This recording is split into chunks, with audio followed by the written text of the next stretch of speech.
Այս շաբաթ մայրաթոռ այցելած ուխտավորների թերևս ամենամեծ խումբը Լեհաստանի Կաթովիցե քաղաքից էր ժամանել։ Կաթոլիկ մտավորականների ակումբի անդամներից բաղկացած այս խումբը ուխտագնացություններ է կատարում դեպի աշխարհի հնագույն քրիստոնեական պետություններ։ Կաթոլիկ մտավորականները մինչ այժմ կատարել են շուրջ 15 ուխտագնացություն։ Մայրաթոռում նրանք մասնակցեցին Կիրակնորյա պատարագին եւ սարկավագների ուղեկցությամբ եղան թանգարանում։ Տպավորություններս շատ դրական են։ Զարմանալի գեղեցիկ երկիր ունեք, ինչ բնություն է, լեռներ, գետեր, ջրվեժներ։ Հետաքրքիր հուշարձաններ, վանական համալիրներ այցելեցինք, որոնք շատ ավելի հին են, քան Լեհաստանում մեր ունեցած հուշարձանները։ Լեհաստանի հարավում է գտնվում Կաթովիցեն։ Քաղաքը շատ երիտասարդ է։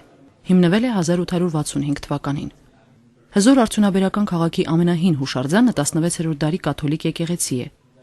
Կաթոլիկ մտավորականները Հայաստանում եղել են Գեղարդավանքում, Գառնիում, Խորվիրապում, Տաթևի վանքում, Արագածում, Դիլիջանում, Սիսիանում, Գորիսում, նաև Քարահունջում եւ Բյուրականի աստղադիտարանում։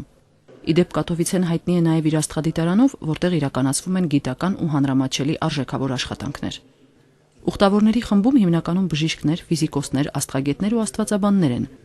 Նրանց Հայաստան է ուղեկցել Կատովիցեի առաջնորդ աստվածաբան Յոզեֆ Կոզերան։